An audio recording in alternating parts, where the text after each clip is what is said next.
Penyakit hati atau penyakit liver. Kadang-kadang orang mungkin nggak tahu atau nggak sadar bahwa dia sudah punya gangguan hati atau liver tersebut. Seperti apa sih kita bisa mencegah dan mengenali dari awal sebelum terjadi komplikasi? Berikut kita akan bicara dengan Prof. Ari Faryalsyam yang akan menjelaskan mengenai penyakit liver. Ikut saya ya.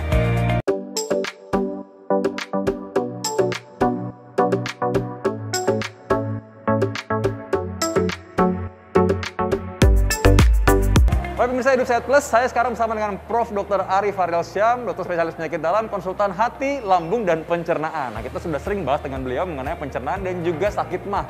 Sekarang bahas soal hati. Hati nggak boleh ditinggal. Hati juga adalah organ yang penting, bukan begitu, Prof? Betul sekali, iya. Nah, ini banyak orang yang mungkin nggak tahu hati dan liver itu sama, Prof. Iya, betul.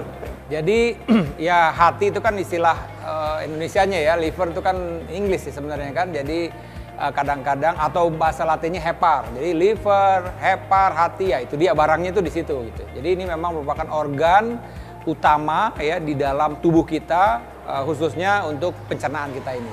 Nah, banyak di luar sana mungkin sebagian yang masih belum paham nih kalau yang namanya sakit hati bisa menjadi penyakit yang serius atau sakit liver tadi. Nah, mungkin awalnya dulu apa sih tanda-tandanya? Kenapa dia bisa curiga nih jangan-jangan sakit liver nih? Ya, jadi secara umum kita menyampaikan bahwa sakit liver itu secara garis besar tuh kita bagi dua. Ada yang infeksi dan non-infeksi. Karena sama juga dengan organ-organ lain, bahwa liver pun juga bisa mengalami infeksi.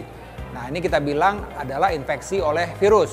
Yaitu, ini kan virusnya itu kita sebut A, B, C, D itu bukan karena memang gradingnya, tapi karena memang jenis tipe virusnya. Jadi bisa virus hepatitis A, bisa karena virus hepatitis B, hepatitis C, hepatitis D, E, bahkan G. Tapi yang umum ada di tengah masyarakat itu adalah hepatitis virus A, hepatitis virus B, dan hepatitis virus C. Untuk yang hepatitis A itu akut biasanya. Jadi pasien-pasien itu bisa saja datang dalam keadaan demam, ya demam tinggi karena sama seperti virus yang lain, nyeri-nyeri otot, dan yang khas adalah yaitu matanya kuning. Kulitnya juga berubah jadi kuning dan buang air kecilnya itu seperti teh. Nah, jadi dan biasanya karena ini memang suatu peradangan atau infeksi pada liver atau hati, memang yang dirasakan itu adalah perut di daerah kanan atas. Jadi pasien rasa tidak nyaman, nggak enak gitu rasanya. Dan kadang-kadang tadi karena liver ini berhubungan dengan pencernaan, dia pasien tuh mual muntah juga gitu. Jadi itu gejala-gejala utamanya ketika pasien itu mengalami suatu infeksi akut dari hepatitis A.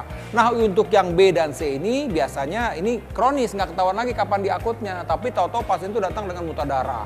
Ternyata setelah dilihat itu sudah livernya menciut gitu loh. Nah, pada yang non-infeksi salah satunya yang umum adalah karena fatty liver, perlemakan hati. Biasanya juga ditandai karena peningkatan fungsi hati ya, SGOT, SGPT, itu pasiennya biasanya lemes ya, males gitu ya. Tapi karena tadi non infeksi dia tidak ada demam gitu. Dan juga tidak sampai matanya kuning gitu loh. Dan non infeksi bisa saja misalnya ada lagi tren kan nih misalnya obat-obatan atau jamu-jamu atau segala macam yang dalam tanda petik mungkin juga dicampur zat kimia, itu orang itu keracunan obat-obatan gitu. Nah, biasanya dia bisa juga matanya kuning. Jadi kita bilang livernya mengalami hepatitis zat toksik, kita bilang begitu. Itu berhubungan dengan obat-obatan, penggunaan obat-obatan. Agak sering di masyarakat nih orang taunya kan sakit kuning tadi ya. Mungkin mereka kadang-kadang berpikir jangan-jangan ini nggak bisa sembuh. Apa efek jangka panjangnya? Prof, kita bisa kasih penjelasan kepada mereka. Ya. Jadi kalau yang hepatitis A itu biasanya akut saja. Jadi pasien kalau memang tadi ya matanya kuning, lemes, mual muntah, ya nyeri perut di kanan atas, dan biasanya kalau kita lihat di laboratorium, dicek di laboratorium itu SGPT-nya di atas 1000. Nah, biasanya kalau pasien seperti ini dia harus bed rest, dia harus istirahat, ya. Dan kalau tadi ya mual muntah, sebaiknya memang dirawat di rumah sakit karena dia perlu infus, ya dia perlu infus, kemudian mungkin obat-obatan untuk mengurangi muntahnya misalnya. Nah, dia mesti istirahat. Nah, kalau yang hepatitis A ini bisa artinya kalau ditangani dengan baik ya, diistirahat, bed rest, dia akan sehat normal. Nah, yang jadi masalah adalah kalau dia masuk yang B atau C. Nah, ini biasanya ditemukannya secara kebetulan. Misalnya, kok SGOTP-nya agak meningkat nih, 2 kali atau 3 kali lipat. Misalnya kan rata-rata 30, 35, ini tahu-tahu kok jadi 70, 80, bahkan di atas 100 misalnya. Dicek, oke, biasanya dokter akan ngecek faktor-faktor yang utama itu kita cek dulu serologinya untuk melihat apakah dia mengandung virus hepatitis B atau C atau tidak. Nah, ketika ada hepatitis B, ada virus, itu bisa diobatin. Kita bisa menggunakan antivirus. Memang yang untuk B ini pengobatan jangka panjang. Tapi kalau yang C biasanya sudah ada obatnya secara minum oral gitu ya, itu cukup rata-rata 3 sampai 6 bulan bisa selesai pengobatan. Tapi kalau yang B ini jangka panjang.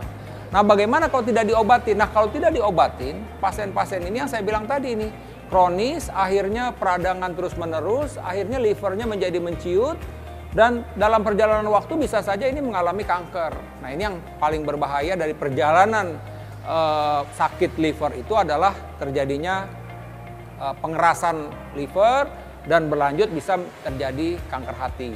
Kalau terjadi gangguan liver selain kuning tadi, lalu kalau liver menciut apa yang terjadi? Bengkak mungkin dan lain-lain. Ya, betul. Jadi kalau secara umum sebenarnya begini. Kalau kita biasa beraktivitas, kemudian kita kok tiba-tiba lemes gitu ya. Nah, lemes itu kalau ini berhubungan dengan liver, baiknya kita periksa labnya, terutama juga SGT-SGPT-nya gitu ya. Tuh petanda tuh umumnya masyarakat tuh ngerti deh SGT-SGPT gitu ya. Kita lihat. Nah, kalau dia tinggi, nah ini lemesnya jangan-jangan berhubungan dengan itu SGT-SGPT tadi. Kemudian kalau tadi disebutkan sudah bengkak, perutnya bengkak, itu sebenarnya sudah lanjut, sudah kronik ya. Tentu kita tidak berharap pasien itu sudah ada di posisi itu karena memang jadi penanganannya jangka panjang. Dan biasanya kalau sudah liver menciut itu nggak bisa kembali lagi normal gitu loh. Nah, bagaimana nih agar kita mengetahui? Jadi memang sebaiknya adalah check up. Ya, check up setiap tahun itu standarnya kalau check up secara umum minimal itu kita periksa SGT-SGPT. Atau kalau kita belum pernah mengetahui status hepatitisnya, saya menyarankan dia periksa HBsAg dan juga anti ACV untuk mengetahui apakah kita mengandung virus hepatitis B atau hepatitis C. Karena di tengah masyarakat kita ini masih cukup tinggi angka hepatitis B dan hepatitis C gitu. Apa saja faktor risiko orang menderita penyakit liver? Mungkin yang A lagi ya, karena orang kan kadang-kadang mungkin nggak sadar tiba-tiba sakit kuning. Kenapa nih gitu? Ya, jadi kita tahu ya bahwa infeksi virus hepatitis A itu bisa terjadi outbreak, kita bilang ya, wabah. Misalnya beberapa yang juga ditemukan di tengah masyarakat kita, misalnya berhubungan dengan suatu sekolah. Kalau SMA, bahkan di universitas juga ada yang melaporkan, itu berhubungan dengan kantinnya biasanya. Jadi sumber air biasanya. Jadi orang yang menggunakan sumber air yang sama, ternyata sumber airnya ini sudah tercemar dengan virus hepatitis A, maka dia bisa terkena itu. Oleh karena itu, maka kita mesti hati-hati nih, artinya dalam mengkonsumsi makanan. Karena hepatitis A itu dari makanan. Jadi kualitas makanan atau minuman juga mesti kita perhatikan gitu loh. Nah, karena kalau tidak, ya tadi kita bisa tertular. Tertular dari satu orang ke orang lain karena penularannya melalui makanan untuk hepatitis A.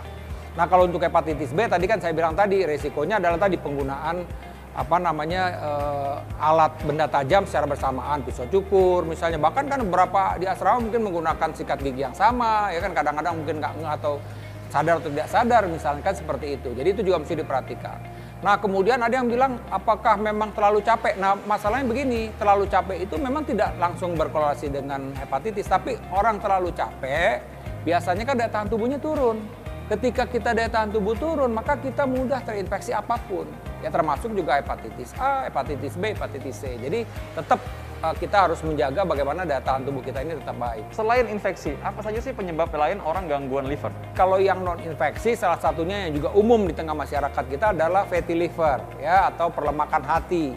Nah, pasien sering nanya, kenapa nih dok? Tadi biasa itu diketahui ketika di USG.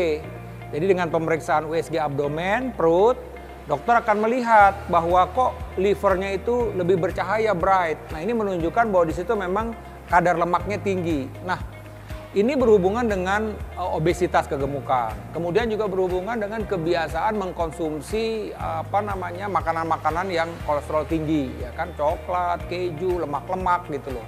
Nah, oleh karena itulah maka sekali lagi ya pentingnya check up. Nah, check up itu tadi meliputi pemeriksaan darah, kemudian kita periksa SGT-SGPT-nya, kita periksa tadi bilang fungsi liver, kita periksa juga kadar kolesterolnya, ya kan, trigliseridanya, kadar kolesterol jahat, kadar kolesterol baik. Nah, dari situ nanti kita bisa menyimpulkan. Biasanya memang pasien-pasien yang udah mulai ini meningkat SGPT-nya, di USG ternyata ada fatty liver. Kemudian kita cek lagi ternyata kolesterolnya juga tinggi. Ya udah kita bisa bilang bahwa dia memang mengalami fatty liver. Fatty liver kalau nggak diurus dengan baik bisa berlanjut juga. bisa juga terjadi kita bilang serosopati atau penciutan hati di kemudian hari. Jadi apapun, ya kita tidak boleh meremehkan gangguan yang terjadi pada liver kita. Nah, Prof. Ari, tadi kan udah ngomong soal fatty liver ya, cukup sering ditanyakan oleh masyarakat tuh sebenarnya. Nah, fatty liver ini gimana cara menjaga atau mencegahnya? Bagaimana mencegahnya? Ya tadi, hindarilah makanan-makanan yang berlemak tersebut, ya coklat, keju, lemak, ya kemudian jero-jeroan seafood mesti dikurangin atau dihindari. Dan diimbangi dengan mengkonsumsi sayur-sayuran dan buah-buahan. Nah, kemudian kontrol berat badan, dan yang terpenting lagi adalah aktivitas olahraga. Usahakan berjalan ya rata-rata yang bilang 6.000 langkah silakan. Kalau kita bisa rutin 6.000 langkah sehari itu udah bagus untuk kita bisa tetap bergerak gitu. Nah begitu pemirsa ya, semoga Anda sekarang hatinya lebih senang dan lega karena tahu bagaimana caranya menjaga diri supaya tidak sampai kena fatty liver dan hati Anda tetap sehat. Saya Dr. Vito Damai. Saya Profesor Arif Fahri Alsam. Untuk Hidup Sehat Plus.